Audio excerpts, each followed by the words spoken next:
How's it going, everybody? My name is Alex. Welcome to a video. And I know that a lot of people wanted to see this video, and I've actually gotten a few requests recently for this. And so you guys are wanting to know my level 110 statistics and what are my gear choices and everything. So note that this health bar may go up. So I'm going to show you the three choices of gear I use for three situations, and it's not that big of a difference comparing to everything. But this is just the stuff that I have found to be the best items so far currently for me.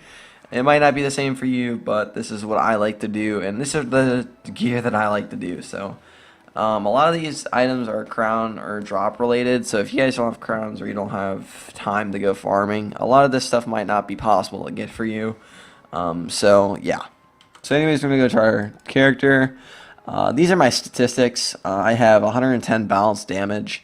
I have 46 resistance to all schools, 32 accuracy to everything, 398 critical rating if I don't add my where is it? Gallant of Horizon Hold. My stats actually go up to 432 critical rating, 347 block. And I have 30% armor piercing to everything, 6,400 health, 537 mana, 104% chance to get power pips, 5% stun resistance, 32 healing in and out. So basically in is my 32 and out is nothing. And I have a 5% shadow pip bonus. So I have 32% chance to accuracy. Oh my god, I can't speak today. 32% accuracy. So I can't really fizzle anything. So yeah, this is my basic overall statistics.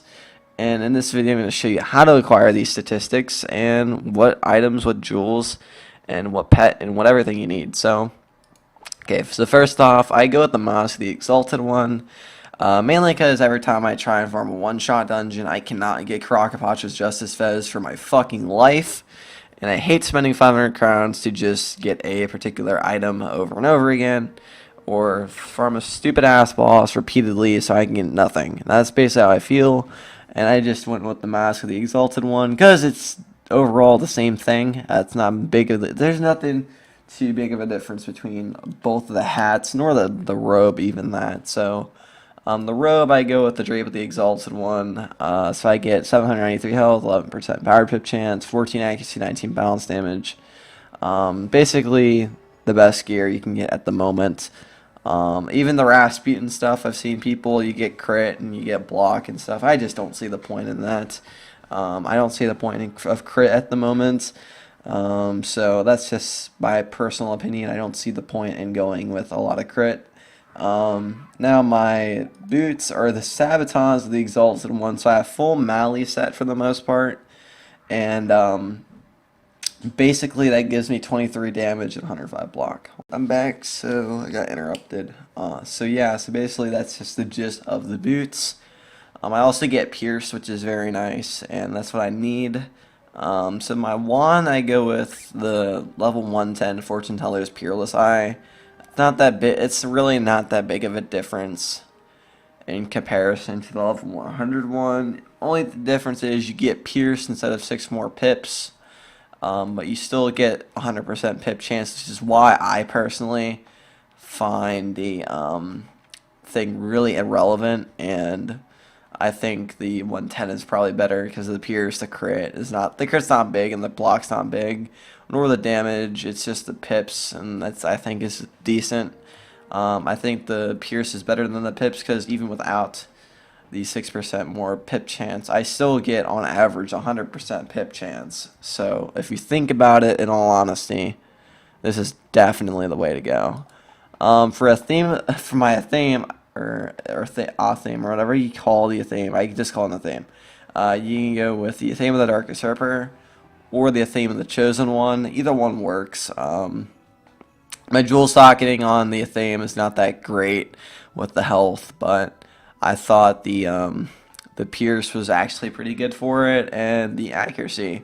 I go with health, Pierce, accuracy for PvP.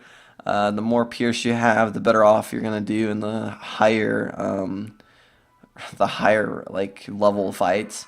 And the more pierce you get, the more accuracy, the more health. You're going to last a whole lot longer. And I feel the incoming's also very good with it. So, yeah, that's basically why I go with it. Not much else. But if I'm going for PvE, a Theme of the Chosen One's very nice. I just need to finish socketing it. Like, I think I have... Pretty sure I have... Let me see. I'm pretty sure I have a... Not too sure where it's at. No. Yeah, I basically, you can find everything here. This is what I was thinking of. We're gonna fix this, that, and then you have basically a 6% pierce on that. And then you just get another pierce jewel and all that. So you're basically good to go after that. For level 90, though, always use the Blade of the Fell Titan. That's just a that's a no-brainer. But once you get to level 99 or level 100, these two can be upgrades. They're both pretty good, but if I added the Athame and the Chosen One, I'd actually go up to 111 damage, but I'd lose accuracy, so that's why I don't really see the point in both of them being different, because you get like 3 accuracy from the Athame, which is also good for PvP. For amulets, I go with the Morganth's Shadow of Amber, mainly because I want overall stats, like overall like all-around stats. So what I do is I just go with this because it's not flat block, it's not flat crit. It just gives me crit and block, resistance, pierce, and health. And it gives me a really helpful Dragon Blade. So I like this. I'm probably going to go try for the Rasputin Amulet here soon. See what the stat differentials are. I think it's just 3 more resist or something. And that's just the basic end of it. But yeah, that's what I see as good for the Morganth's Shadow of Amber, because that's just the best. For the ring, I honestly still see the Alpha and Omega ring the best ring in the game that doesn't require you to go to the arena and buy a duelist ring that you can't even use in PvE. I still think the Alpha and Omega ring is the best overall PvE ring. It's just overall the best because the block is the best blocking in the game, the best damage, and you get the best incoming. So I might be wrong about that, but whenever I looked at Duelist and I saw the gear upgrades for rings and stuff, I saw no upgrade. For Darkmoor, I saw no ring upgrade. I don't know when they're going to upgrade rings, but if you're not tanking and if you're not doing a dishing out damage class, the Alpha and Omega ring is probably the best way to go. The only reason I say dishing out damage would also be benefit from not using this is mainly because for Storm, you can get like a Storm Owl's Terror ring and get 2 more damage and not have block, but you need to determine what stats are worth and whatnot. So I also added 6% pierce, and I added 95 health to it. And as I said, health and health and piercing is really good. Now, you guys might be honestly going back to this. You guys might be wondering, why the fuck do I add stun resist? And I will tell you what, this stun resist has actually clutched in many cases. So don't just disregard the 5%. That 5% can come really in handy. And with King's new changes, it really doesn't make sense when you get those stun blocks or you get any block in general or crit. So I think it's pretty nice. For pets, I go with a enchanted ornament. I really want a balanced ornament, but I haven't been able to get one. Get my hands on one that's decent. And basically, I go with the fairy, 6 damage, 9 proof, and 6 add balance and 9 balance dealer. And that basically gives me 21 damage, 9 resistance, and fairy. Maycast fairy. It's not a fairy card. Plus, I can enchant blades 2 times, which is really nice for balance. And that's why I see the enchanted ornament as probably one of the best pets for balance in the game, and why you should always try and get damage pets on this. Or you can go with the Tokador like this. This is not a bad balance pet, but however, I think I have Storm stuff on that one, because I'm still working on a Storm pet. This was my failed ward pet. I would use this, however, if it did not get 6 damage at Mega, which pissed me off a lot. It really pissed me off, but can't really help that. And the adult Tokador, I want to hash with myself a few times so I can get a decent Tokador. However, I just want flat stats and not fairy with it when I do train it. So that's what I've been working on with the Tokador. And I also want a block Tokador. Like, I feel as though getting a block pet would be awesome. But yeah, that's basically my overall stats. And the deck I use for farming is the deck of Shadow Prophecy, because then I can start off with an extra pip and I can most likely kill everything after 1 or 2 rounds, or 1 or 3 rounds. And I go with the Gallon of Horizon Hold for bosses, mainly because it's overall really good. It gives more health, and I really don't see with this deck. I'm really glad I did not craft the set of the Lovelorn Spirit or the Lovelorn set of Woe, because holy shit, like I would have wasted so much of my time if I got this deck. Like I basically got a better deck with this one than the other one. So I also think the set of Lovelorn Spirit isn't bad, but for level 100 it might be the best way to go. But now with the new decks, there's no point. The only thing good about the Lovelorn Spirit is the sideboard, but that crit and that block is really going to hurt you guys. So you should always use this Gallon of Horizon Hold. And that's about it for the stats. This is generally the overall stats you're going to have with this setup. I think it's really good for balance and everything. So I probably think it's the best in the game at the moment. Not the best in the game, but one of the best setups in the game for balance.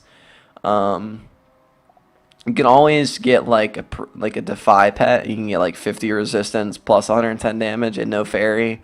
But I feel so fairy just keeps you in the clutch sometimes. So I tend to find this like a whole lot better.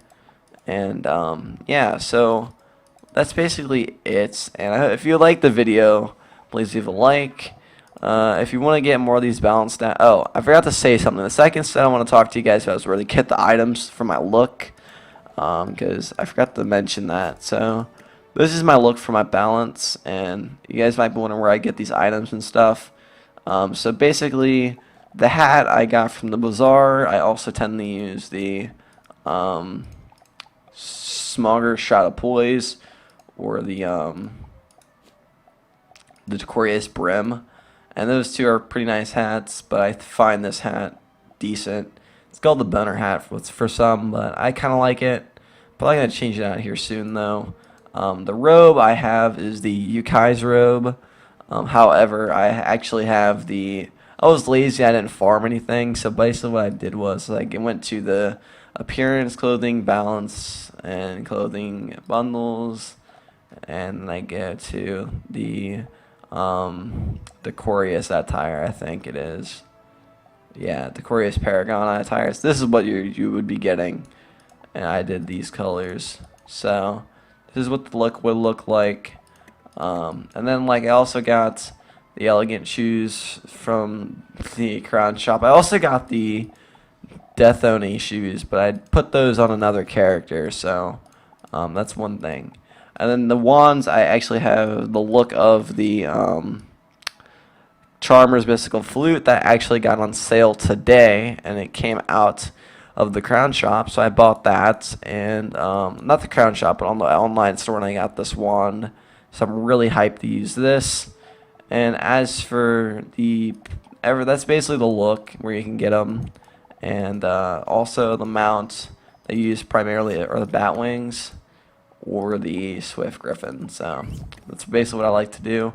And that's basically the look. So anyways, guys, if you enjoyed the video, as this time is for sure, please leave a like. If you want to see more stat videos, please subscribe. And more Wizard101 videos in general, well, you should stay subscribed for those. And if you want to see more of that Persona stuff, I'm going to have some of that up soon. But I'm waiting for my new capture card that's coming in and my gaming computer. So tomorrow, you should expect a unboxing video of that. And I hope you guys have a fantastic day. And I hope you all have a happy holidays, and I'll be saying that a lot more in the next upcoming videos. But yeah, guys, see you guys soon, and please subscribe.